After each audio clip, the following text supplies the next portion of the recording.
Mister perfect extra gold திருமணமான அனைத்து ஆண்களுக்கும் ஒரே தீர்வு. வயதான பலகினமா, சுகர் பலகினமா, இனி கவலை வேண்டாம். 100% இயற்கை வயகரா, 100% ஹலாலான முறையிலும் தயாரிக்கப்படுகிறது. எவ்வித கலப்படமும் கிடையாது, பக்க விளைவும் கிடையாது. ஆர்டர் செய்தாலே போதும், உங்கள் இல்லம் தேடி வந்து சேரும். மேலும் விவரங்களுக்கு கீழுள்ள எண்ணை அணுகுங்கள். பற்றி எரியக்கூடிய வட இந்தியா, கொளுத்தப்பட்டிருக்கக்கூடிய பாஜகவுடைய அலுவலகம், எப்பவுமே ஒரு சர்வாதிகாரம், அது எவ்வளோ ஸ்ட்ராங்கா எவ்வளோ அசுரத்தனமான ஒரு சர்வாதிகாரம் இருந்தாலும் ஒரு காலம் அந்த சர்வாதிகாரம் மக்களால் வீழ்த்தப்படும் அப்படிங்கறத வரலாறு. அந்த வரலாறு இன்னைக்கு இந்தியாவுடைய பல இடங்கள்ல நடந்துட்டு இருக்குது. குறிப்பா பாஜகவுடைய உத்தரப்பிரதேசம் நடக்கக்கூடிய பிரச்சனைகள் ஒரு பக்கம், நான் முகமது நபியை நேசிக்கிறேன் அப்படின்ற காரணத்துக்காக அங்க பல பிரச்சனைகள் ஒரு பக்கம் நடந்துட்டு இருக்கு. இன்னொரு பக்கம் லடாக் பத்தி எரிஞ்சிட்டு இருக்குது. லடாக்ல இருக்கக்கூடிய இளைஞர்கள் பாஜகவுக்கு எதிராக மிகப்பெரிய அளவுல கொதிச்சு போய் பாஜகவுடைய ஆபீஸ் அடிச்சுன்னு இருக்கக்கூடிய அளவுக்கு அங்க நிலைமைகள் மாறி போயிருக்குது. இப்போ ஃபர்ஸ்ட் லடாக்ல என்ன பிரச்சனை அப்படின்னு பார்த்தோம்னா, தொடர்ந்து லடாக் மக்கள் வச்சிருக்கக்கூடிய ஒரு கோரிக்கை, அதாவது பாஜக அவங்க 2019 ஆட்சிக்கு வந்ததுக்கு பிறகு எங்கள்கிட்ட பெரிய அளவுல பெரும்பான்மை இருக்கு, யாரோட தயவும் எங்களுக்கு தேவையில்லை அப்படின்ற அடிப்படையில காஷ்மீருக்கு அந்த மக்களுக்காக வழங்கப்பட்டிருந்த உரிமை ஆர்டிகல் 370 அந்த உரிமை அந்த மக்கள்கிட்ட ரத்து செஞ்சு ஜம்மு காஷ்மீர் அந்த மாநிலத்தையே யூனியன் பிரதேசங்களா மாத்தி 2 யூனியன் பிரதேசமா மாத்துறாங்க. ஒன்னு ஜம்மு காஷ்மீர் யூனியன் பிரதேசம், அது சட்டமன்றத்தோட, இன்னொன்னு லடாக் யூனியன் பிரதேசம் சட்டமன்ற அந்தஸ்து இல்லாம, அதாவது அங்க சட்டமன்றம்னு ஒண்ணு இருக்காது, அது மத்திய அரசோட நேரடி கண்ட்ரோல்ல இருந்து ஆளுநர் தான் அங்க எல்லாத்தையும் முடிவு செய்வாரு அப்படின்னு சொல்லக்கூடிய அளவுக்கு லடாக் அப்படி தனியா ஒண்ணு மாத்துனாங்க. ஆரம்பத்துல நம்ம பார்த்தோம்னா, அதாவது ஆர்டிகல் 370 ரத்து செஞ்சதுக்கு பிறகு லடாக் மக்கள்கிட்ட பெரிய அளவில் வரவேற்பு, அதாவது ஜம்மு காஷ்மீர் இங்கெல்லாம் மக்கள் பெரிய அளவில் போராட்டம் பண்ணாங்க. அந்த மக்களை திறந்த வழி சிறையில் அடைக்கப்பட்டது, பெல்லட் குண்டுகளால் சுட்டப்பட்டு பலரை சிறைப்படுத்தப்பட்டு பெரிய அராஜகங்கள் அங்க நடந்து கிட்டத்தட்ட 5 வருஷத்துக்கிட்ட அங்க தேர்தலே நடக்காத ஒரு நிலைமை ஏற்பட்டது. ஆனா லடாக்கோட விஷயத்தை பொறுத்த வரைக்கும் லடாக் மக்கள் நீண்ட கால கோரிக்கை என்னன்னா, எங்களை தனி ஒரு யூனியன் பிரதேசமா மாத்திருங்கன்றது 1950 காலத்துல தான் அவங்களோட கோரிக்கையா இருந்துட்டு இருக்குது. குறிப்பா 2018 காலகட்டத்தில் 2008 காலகட்டத்தில் அங்க பெரிய ஒரு போராட்டம், எங்களை தனி ஒரு யூனியன் பிரதேசமா கொடுத்துருங்க அப்படின்னு சொல்லிட்டு. ஆனா அந்த யூனியன் பிரதேசமா அவங்களை மாத்துறதால லடாக் ஒரு தனி யூனியன் பிரதேசம் அப்படின்னு மாத்தினோன்னே அங்க பாஜகவுக்கு ஒரு செல்வாக்கு கிடைச்சிச்சு. அதாவது லடாக்கை பொறுத்த வரைக்கும் அங்க சட்டமன்றம் கிடையாது, சட்டமன்ற தேர்தல் நடக்காது. ஆனா தன்னாட்சி கவுன்சில் அப்படின்னு சொல்லக்கூடிய LAHDC அப்படின்னு சொல்லக்கூடிய தன்னாட்சி கவுன்சிலுக்கான தேர்தல் நடக்கும். அந்த தேர்தலில் பார்த்தோம்னா 2020 ஆர்டிகல் 370 ரத்து பண்ணி அடுத்து வந்த தேர்தலில் நடந்த தன்னாட்சி கவுன்சிலுக்கான தேர்தலில் பாஜக 15க்கு 15 இடங்களிலுமே பாஜக ஜெயிக்கிறாங்க. அவங்களுக்கு பெரிய அளவில் வரவேற்பு கிடைச்சது. ஆனா அந்த மக்கள் ஏமாற்றப்பட்டாங்க. அதாவது நான் ஆர்டிகல் 370 ரத்து செஞ்சுட்டா காஷ்மீர், ஜம்மு, லடாக் இங்கெல்லாம் பாலாரும் தேனாருமா ஓடிட்டு இருக்கோம், அப்படி இப்படி நீங்க என்னெல்லாம் மாய வித்தைகள் காட்டுவாங்களோ, இந்து மதத்தை நாங்க தான் பாதுகாக்க வந்தவர்கள் அப்படின்னு சொல்லி என்னெல்லாம் வித்தைகள் காட்டுவாங்களோ, ராமருடைய ஆட்சி நாங்க தான் செய்யறோம்னு சொல்லி எப்படியெல்லாம் பொய் பேசிக்கிட்டு இருப்பாங்களோ, இந்த பொய் ஒரு காலத்துல அம்பலப்படும் இல்லையா, அந்த மாதிரி லடாக் மக்களுமே இந்த மாய வித்தைகளை இந்த பேச்சுவார்த்தைகளை நம்பி ஒரு கட்டத்துல ஏமாந்து போயிட்டாங்க. அதுக்கப்புறம் தான் பாஜகவோட உண்மை முகம் அவங்களுக்கு தெரிஞ்சதுக்கு பிறகு அதுக்கடுத்து அவங்களோட போராட்டங்களை எடுக்க ஆரம்பிச்சுக்கிறாங்க. எங்களை யூனியன் பிரதேசமா நீங்க பிரிச்சிங்களே தவிர திரும்ப உங்ககிட்ட எங்களை அடிமையை தானே வச்சிட்டு இருக்கீங்க. ஒன்றிய அரசு எங்கேயோ இருக்க ஒன்றிய அரசு ஒரு ஆளுநர் நியமிச்சு அவர் மூலியமா தான் இங்க ஆட்சி நடந்துட்டு இருக்கு தவிர எங்களுக்கு நீங்க எந்த ஒரு உரிமையுமே இல்லையே. அதனால எங்களுக்கு தனியா பிரிக்கப்பட்டிருக்க இந்த லடாக், இது ஒரு தனி மாநில அந்தஸ்து எங்களுக்கு வேணும் அப்படின்னு சொல்லி 2019 2020 காலகட்டத்தில இருந்து அங்க தொடர் போராட்டங்கள் நடந்துட்டு இருக்குது. இந்த போராட்டங்கள் அதாவது 2020 காலகட்டத்தில இருந்து கிட்ட அந்த லாக்டவுன் டைம்ங்கிறதால பெரிய அளவுல வெளியில தெரியல, ஆனா லடாக்ல தொடர்ந்து போராட்டங்கள் நடந்துட்டு இருக்குது. அதுல குறிப்பா சோனம் வாங்சுக் அப்படின்னு சொல்லக்கூடிய ஒரு காலநிலை மாற்றத்துக்கான ஒரு ஆளுநர், ஒரு கல்வியாளராக இருக்கக்கூடிய ஒரு பொதுநலவாதி, அவர் தான் இந்த போராட்டத்தை கையில் எடுத்து ஒரு 4 வகையான கோரிக்கைகளை முன்வைக்கிறாரு. லடாக்குக்கு மாநில அந்தஸ்து கொடுக்கணும், எங்களுடைய ஆட்சி நாங்க செஞ்சுக்கிறோம், நீங்க எங்கிறது ஒன்றியத்தில் உட்காந்து எங்களை ஆட்சி செய்யறது அப்படின்னு சொல்லி லடாக்குக்கு ஒரு மாநில அந்தஸ்து எங்களுக்கு கொடுக்கப்படணும் அப்படின்ற ஒரு முக்கியமான கோரிக்கை. அதே மாதிரி லடாக்குக்கு டோட்டல் லடாக்குக்கு ஒரே ஒரு லோக்சபா உறுப்பினர் தான், ஒரே ஒரு நாடாளுமன்ற தொகுதியா இருக்குது. இந்த லடாக்கை 2 லோக்சபாவா நீங்க பிரிக்கணும். ஒன்னு லடாக்குடைய முக்கியமான பகுதியா இருக்கக்கூடிய லே ஒரு தனி ஒரு நாடாளுமன்ற தொகுதியாகவும் கார்கில் ஒரு தனி நாடாளுமன்ற தொகுதி ஆக்கணும் அப்படிங்கிறது. ஏன் அப்படின்னா லே பொறுத்த வரைக்கும் அங்க பெரிய அளவுல புத்திஸ்டுகள் அதிக அளவில் இருப்பாங்க. ஏன்னா டோட்டல் லடாக்கை நம்ம பார்த்தோம்னா டோட்டல் லடாக்ல புத்த மதத்தை பின்பற்றக்கூடிய மக்கள் ஒரு 47% அவங்க இருப்பாங்க. இன்னொரு பக்கம் அதுக்கடுத்து பார்த்தோம்னா இஸ்லாமியர்கள் கிட்டத்தட்ட 36% மேல இஸ்லாமியர்கள் இருக்காங்க. இஸ்லாமியர்கள் எல்லாம் கார்கில் பகுதியிலையும் லே பகுதியில புத்த மதத்தை பின்பற்றக்கூடியவங்க அதிக அளவில் இருக்கக்கூடிய தொகுதிகள். அதனால எங்களுக்கு மொத்தமா ஒரே இதுவா நீங்க வைக்காம, ஏன்னா இப்ப கடந்த நாடாளுமன்ற தேர்தலே பார்த்தோம்னா அங்க முகமது ஹுசைன் நினைக்கிறேன், அவர் தான் லடாக்ல இருந்து தேர்ந்தெடுக்கப்பட்ட ஒரே ஒரு தொகுதி. அந்த ஒரு தொகுதிக்கு ஒரு இண்டிபெண்டன்ட் ஒரு வேட்பாளர் தான், ஒரு சுயேட்சை வேட்பாளர் தான் அங்க ஜெயிச்சு லடாக்கான நாடாளுமன்ற உறுப்பினராக போயிருக்காரு. அதனால அங்க இஸ்லாமியர்கள் ஒரு பக்கம் இருக்கிறதால எங்களுக்கு 2 நாடாளுமன்ற தொகுதியா கொடுத்துருங்கன்னு சொல்லி இது 2வது ஒரு கோரிக்கை. ஒன்னு மாநில அந்தஸ்து வேணும், இன்னொன்று 2 நாடாளுமன்ற உறுப்பினர் தொகுதி எங்களுக்கு வேணும் அப்படிங்கிற 2வது கோரிக்கை. 3வது ஒரு கோரிக்கை என்னன்னா, அட்டைவணை 6ல லடாக்கை நீங்க சேர்க்கணும், அரசியல் சாசனத்தோடைய அட்டைவணை 6ல லடாக் தொகுதி நீங்க சேர்க்கணும் அப்படின்னு சொல்றாங்க. இந்த அட்டைவணை 6 அப்படின்னா என்ன அப்படின்னா, இது பொதுவாகவே மலைவாழ் பிரதேசங்கள் இருக்கு இல்லையா, அந்த மாதிரி மலைவாழ் பிரதேசங்களுக்கு கொடுக்கக்கூடிய ஒரு தனி சிறப்பு அந்தஸ்து. இந்தியாவில் பார்த்தோம்னா மேகாலயா, திரிபுரா, இது மாதிரியான அசாம், இது மாதிரி ஒரு குறிப்பிட்ட ஒரு 4 மாநிலங்களுக்கு மட்டுமே இந்த அட்டைவணை 6ன் கீழே இருக்கக்கூடிய மாநிலங்கள். இந்த அட்டைவணை 6 என்னன்னா, இப்ப அவங்களுக்கு தன்னாட்சி கவுன்சில் இருக்குல்ல, இந்த தன்னாட்சி கவுன்சிலுக்கு ஒரு தனி அந்தஸ்து கொடுக்கப்படும். ஒரு சட்டமன்றத்தோட விஷயத்திலயோ, ஒரு நீதித்துறையோட விஷயத்திலோ, நிர்வாகம் சார்ந்த விஷயத்திலயோ அந்த கவுன்சிலே முடிவு எடுத்துக்கலாம். அந்த அளவுக்கு அவங்களுக்கு தனி ஒரு சிறப்பு. இப்படி ஒரு சிறப்பு ஏன் அவங்களுக்கு கொடுக்கப்படுது, மற்ற மாநிலங்களுக்கு இல்லாம இவங்களுக்கு ஏன் அப்படி ஒரு சிறப்பு கொடுக்கப்படுதுன்னா, இது பழங்குடியின மக்களுக்கு கொடுக்கக்கூடிய ஒரு சிறப்பு. ஏன்னா லடாக்கை பொறுத்த வரைக்கும் அங்க இஸ்லாமியர்கள், புத்த மதத்தினர்கள் இருந்தாலுமே எல்லாருமே சேர்த்து 97% பழங்குடியினத்தை சேர்ந்த மக்கள். அப்ப பழங்குடியின சேர்ந்த மக்கள் இருக்கும்போது அவங்களுடைய கலாச்சார பாரம்பரியம், ஆண்டாண்டு காலமான பல கலாச்சார பாரம்பரியம் இருக்கு. அவங்களுக்கான திருமண உறவுன்றது தனி ஒரு பாரம்பரியத்தை கொண்டது. அவங்களுடைய விவாகரத்து உரிமை தனியா ஒரு விஷயத்துல இருக்கும். அவங்களுடைய நிலம், பழங்குடியினருக்கான ஒரு நிலம், ஒரு அந்தஸ்து இருக்கும். இப்ப இந்த ஆர்டிகல் 370 அவங்க ரத்து பண்ணதுக்கு பிறகு இந்தியாவில் இருக்கக்கூடிய யார் வேணாலும் காஷ்மீர்ல போய் இடம் வாங்கிக்கலாம். ஏன்னா அதானி அம்பானி அங்க இடம் வாங்கி போட்டு ஆப்பிள் தோட்டமோ அங்க அம்யூஸ்மெண்ட் பார்க் உருவாக்குறதுக்காக தான் ஆர்டிகல் 370 அங்க ரத்து பண்ணாங்க. அந்த மாதிரி அதை லடாக்குக்கும் பொருந்தும். அப்ப இப்படி பொருந்துச்சுன்னா வெளி மாநிலத்திலிருந்து வரக்கூடிய பல பேர் இங்க இடம் வாங்கி போடுவாங்க. இது சுற்றுலா பிரதேசத்தை அவங்களுடைய சுயலாபத்துக்காக மாத்துவாங்க. இப்படி மாத்தணும்னா எங்க பழங்குடியினரோட உரிமை பறிக்கப்பட்டுரும். அதனால அட்டைவணை 6ன் கீழே திரிபுராவில், அசாம்ல எப்படி அட்டைவணை 6ன் கீழே இருக்குதோ அந்த மாதிரி ஒரு சட்டம் கொண்டு வந்துட்டா எங்க பழங்குடியினரோட உரிமை பாதுகாக்கப்படும். அதனால அட்டைவணை 6ல எங்களுடைய லடாக்கை கொண்டு வரோம்னு சொல்லி இது 3வது கோரிக்கை. 4வது கோரிக்கை என்னன்னா, லடாக்ல பெரிய அளவுல வேலையின்மை பெரிய அளவுல இருக்குது. வேலை வாய்ப்பு இல்லாம பெரிய அளவுல எங்களுடைய இளைஞர்கள் பாதிக்கப்பட்டிருக்காங்க.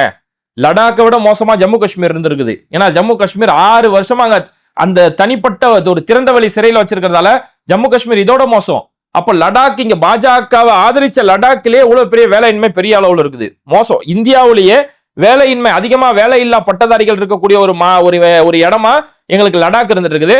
அதனால இந்த வேலையில்லா திண்டாட்டம் ஒழிக்கப்படணும்னு சொல்லி இப்படி 4 வகையான கோரிக்கைகள் முன் வச்சு சோனம் வாங்சுக் மாதிரியான ஒரு பொதுநலவாதிகள் அவங்க மக்கள் மத்தியில இந்த போராட்டத்தை கையில் எடுத்தாங்க. கிட்டத்தட்ட அவங்களும் 4-5 வருஷமா இந்த போராட்டத்தை அவங்க செஞ்சுட்டு இருக்கும்போது இந்த 4-5 வருஷமா ரொம்ப அமைதியான முறையில தான் இந்த போராட்டம் நடந்துட்டு இருந்தது. அப்படி போராட்டம் நடக்கும்போது ஒரு கட்டத்துல இந்த ஒன்றிய அரசு இதை காது கொடுத்து கேட்கிற மாதிரியே இல்ல அப்படின்னு இது அடுத்த கட்டமா உண்ணாவிரத போராட்டமா கொண்டு போறாங்க. சோனம் வாங்சுக், அங்க இருக்கக்கூடிய பல பொதுநலவாதிகள், இவங்க எல்லாருமே ஒன்று சேர்ந்து ஒரு உண்ணாவிரத போராட்டத்தை கையில் எடுக்கிறாங்க. கடந்த 10ஆம் தேதி இந்த போராட்டத்தை கையில் எடுத்தாங்க. அதுக்கப்புறம் இந்த போராட்டம் மக்கள் மத்தியில மிகப்பெரிய அளவுல வரவேற்பு கொடுக்க ஆரம்பிக்குது. பல பகுதிகளில் இருக்கக்கூடிய மக்கள் எல்லாருமே இந்த போராட்டத்துல கலந்துக்கிறாங்க. அப்ப இது பாஜகவுக்கு ஒரு பெரிய நெருக்கடியை கொடுக்குது.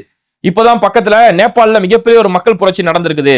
ஜென்சி அப்படின்னு சொல்லக்கூடிய அந்த ஜென்சியோட போராட்டம் மாதிரி லடாக்ல ஒரு போராட்டம் ஏற்பட்டுருமோ, பங்களாதேஷ்ல ஒரு போராட்டம் நடந்துச்சு, அங்க மக்கள் புரட்சி ஏற்பட்டுச்சு, இது மாதிரியோட ஒரு மக்கள் புரட்சியா இங்க மாறிடுமோ அப்படின்னு சொல்லி பாஜகவுக்கு இது பெரிய ஒரு பயத்தை ஏற்பட்டுருச்சு. அப்ப இந்த மாதிரியான பிரச்சனைகள் இருக்கிறதால தான் சமீபத்தில் 2023 அங்க தேர்தல் நடக்குது. 2023 இந்த தன்னாட்சி கவுன்சிலுக்கான இந்த தேர்தல் நடக்கும்போது பாஜக அங்க படுதோல்வி அடைகிறாங்க. அந்த 15 தொகுதிகள் கொண்ட இடங்கள்ல 13 இடங்கள்ல என்சி பார்ட்டி, ஃபருக் அப்துல்லா, உமர் அப்துல்லாவோட என்சி பார்ட்டி 13 இடங்கள்ல ஜெயிக்கிறாங்க. பாஜக வெறும் 2 இடங்கள்ல மட்டுமே ஜெயிக்கிறாங்க. அப்ப பாஜகவுக்கு ஆல்ரெடி அந்த மக்கள் பாஜக தூக்கி குப்பையில தூக்கி எறிஞ்சிட்டாங்க. மீதி இருக்கக்கூடிய அந்த இடத்துக்குமே மக்கள் பெரிய அளவுல மக்கள் புரட்சி ஏற்படுது.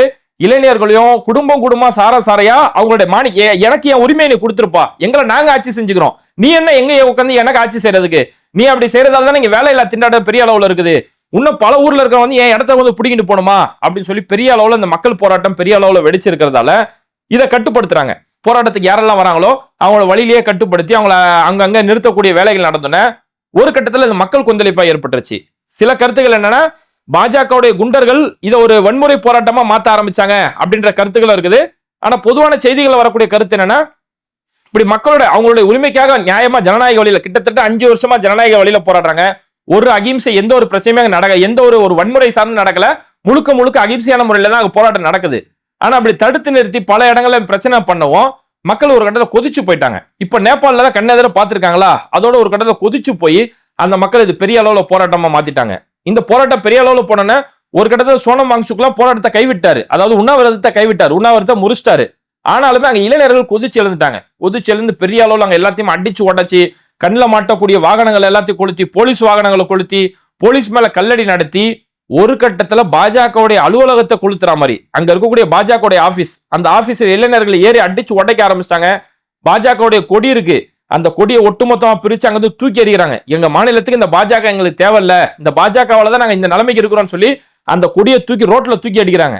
இன்னும் அதுக்கடுத்து அந்த ஆபீஸ் அடிச்சு நொறுக்கி ஒரு கட்டத்துல கொளுத்தி விட்டாங்க. கொளுத்தி விட்டு தீ பத்தி எறியக்கூடிய அளவுக்கு பாஜகவுடைய ஆபீஸ் ஒட்டுமொத்தமா பத்தி எரிஞ்சுக்கிட்டு இருக்குது.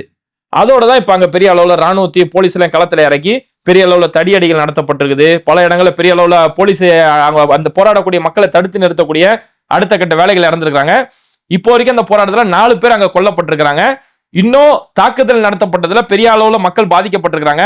அந்த போலீஸுடைய தாக்குதல்களால இன்னும் பலி எண்ணிக்கை அதிகரிக்கலாம் அப்படின்ற ஒரு அச்சமும் ஏற்படுது. ஏன்னா உண்ணாவிரதம் இருந்ததுல ஒரு 60-70 வயசு இருக்கக்கூடிய சமூக ஆர்வலர்கள் அவங்களுமே ரொம்ப சீரியஸ் கண்டிஷன்ல இருக்காங்க. அதனாலதான் இந்த இளைஞர்களுடைய போராட்டம் இன்னும் வீரியமா மாறதுக்கு அது ஒரு முக்கியமான காரணமாகவும் சொல்லப்படுது. அப்ப அந்த மக்களுடைய ஒரு அந்த ஆதங்கம் என்ன அப்படின்னா, என்னோட உரிமையை தடுக்கிறது நீ யாரு, நீ வைக்கிறதெல்லாம் சர்வாதிகார சட்டமா அப்படின்னு சொல்லி அந்த கொதிச்சு போன மக்களுடைய ஒரு வெளிப்பாடு தான் இந்த அளவுக்கு அந்த போராட்டங்கள் பெரிய அளவுல இன்னைக்கு மாறி போயிருக்குது. லடாக் நகரமே ஒரு கலவர காடா இன்னைக்கு மாறி போயிருக்குது. இப்போ ஒன்றிய அரசுல இருந்து சொல்லக்கூடிய தகவல் என்னன்னா, சோனம் வாங்சுக் தான் அந்த போராட்டத்தை தூண்டி விட்டுட்டாரு. அரபு ஸ்பிரிங், அரபு வசந்தம் போராட்டம் எப்படி நடந்ததோ, ஜென்சி போராட்டம் எப்படி நடந்ததோ, அதாவது அரபு வசந்தம்னா எகிப்துல எல்லாம் போராட்டம் நடந்துச்சு இல்லையா, மக்கள் புரட்சி ஏற்பட்டது இல்லையா, அந்த மாதிரி அரபு வசந்தம் மாதிரியும் ஜென்சி நேபாள நடந்த ஜென்சி போராட்டம் மாதிரியும் அந்த மாதிரி நம்மளோட போராட்டம் வெடிக்கணும்னு சொல்லி சோனம் வாங்சுக் தான் இந்த மக்களை தூண்டி விட்டாரு அப்படின்ற ஒரு கருத்தை சொல்லி உள்துறை அமைச்சகம் சார்பில் ஒரு அறிக்கையை வெளியிட்டு இருக்காங்க. அப்போ சோனம் வாங்சுக் தான் இந்த போராட்டத்தை இப்படி வன்முறை போராட்டமா மாத்தி விட்டுட்டாரு அப்படின்ற ஒரு அறிக்கையெல்லாம் வெளியிடுறாங்க. இப்ப அவங்களோட பேச்சுவார்த்தை நடத்த போறோம், போலீஸ் தடியடி இப்படின்னு சொல்லி பெரிய ஒரு பரபரப்போட இன்னைக்கு லடாக் பகுதியே பெரிய ஒரு பரபரப்பும் ஒரு பதட்டமும் நிறைஞ்ச ஒரு நிலைமையில ஏறி போயிருக்குது. அப்போ மொத்தத்துல என்ன நிலைமைனா, மக்களுடைய உரிமை எங்க நீங்க பறிக்கிறீங்களோ அங்க மக்கள் புரட்சி வெடிக்கும் அப்படிங்கிறது தான் ஒட்டுமொத்த வரலாறு. அந்த வரலாறு இன்னைக்கு லடாக்ல ஆரம்பிச்சிருக்குது. சரி, இதெல்லாம் நடந்துட்டு இருக்கக்கூடிய நேரத்தில் பார்த்தோம்னா பாஜக ஆட்சி செய்யக்கூடிய உத்தரப்பிரதேசம், உத்தரகண்ட், குஜராத் இப்படி பல இடங்கள்ல இஸ்லாமியர்கள் மேல அடுத்த கட்ட அவங்களோட உரிமையை பறிக்கக்கூடிய ஒரு அநியாயம் நடந்துட்டு இருக்குது. அதாவது இது ரபியுல் அவ்வளுடைய மாதம், நபிகள் நாயகம் அவங்களுடைய பிறந்த ஒரு மாதம்.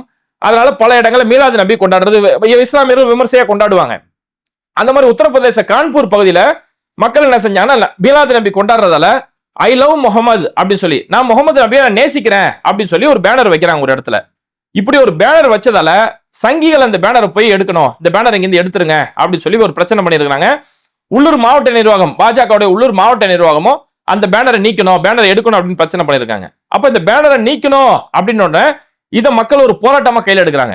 நான் முகமது நபியை நான் நேசிக்கிறதால உங்களுக்கு என்ன பிரச்சனை வந்துருச்சு, நான் இன்னும் பெரிய அளவுல சொல்லுவேன், யாரு கேட்டாலும் தைரியமா சொல்லுவேன், ஐ லவ் முகமது அப்படின்னு சொல்லி, ஐ லவ் முகமது ஸல்லல்லாஹு அலைஹி வஸல்லம், நான் முகமது நபி அவங்கள நான் உயிரை விட அதிகமா நேசிக்கிறேன்னு சொல்லி மக்கள் பெரிய அளவுல அதை வெளிக்கொட்ட ஆரம்பிச்சாங்க. இப்ப வெளியில பல இடங்கள்ல பதாகைகள் பிடிச்சி மக்கள் ஊர்வலம் நடத்தி அதை வெளியில கொண்டு வரும்போது பல பேர் மேல எஃப்ஐஆர்கள், ஒவ்வொரு எந்தெந்த மாவட்டங்கள்ல அந்த பதாகைகளை கொண்டு மக்கள் வெளியில வராங்களோ எல்லாரும் மேலேயுமே எஃப்ஐஆர் போட ஆரம்பிக்கிறாங்க. இப்படி எஃப்ஐஆர் போட ஆரம்பிச்சோன்னா இந்த போராட்டத்தோட வீரியம் அடுத்தடுத்த இடங்கள்ல உத்தரப்பிரதேசத்தில் இருக்கக்கூடிய ஒவ்வொரு மாவட்டங்களிலுமே இந்த போராட்டங்களை மக்கள் கையில எடுக்க ஆரம்பிச்சாங்க. இது உத்தரப்பிரதேசம் தாண்டி உத்தரகண்ட் வரைக்கும் போய் இன்னைக்கு குஜராத் வரைக்கும் நீங்க மக்கள் போராட்டமா மாதிரி ஐ லவ் ப்ராஃபெட் முகமது அப்படின்ற ஒரு வார்த்தையை இன்னைக்கு ஒரு பெரிய பதட்டத்துக்குரிய வார்த்தையா அந்த சங்கிகள் மாத்தி வச்சிருக்காங்க. இல்ல கொஞ்சம் அறிவுபூர்வமா கொஞ்சம் சிந்திக்க வேணாம். அவங்க ஒரு மீலாது நபி பேரணி கொண்டாடுறாங்க, அதுக்காக ஒரு பேனர் வைக்கிறாங்க. அந்த பேனர்ல ஐ லவ் முகமது, நான் முகமது நபியை நான் நேசிக்கிறேன் அப்படின்றதுல யாருக்கு என்ன பிரச்சனை? அவங்க எங்கேயுமே ராமநவமி மாதிரி அநியாயம் செய்யல. இப்ப ராமரை கொண்டாடக்கூடிய இந்து மக்கள் ரொம்ப அமைதியான மென்மையான மக்கள்.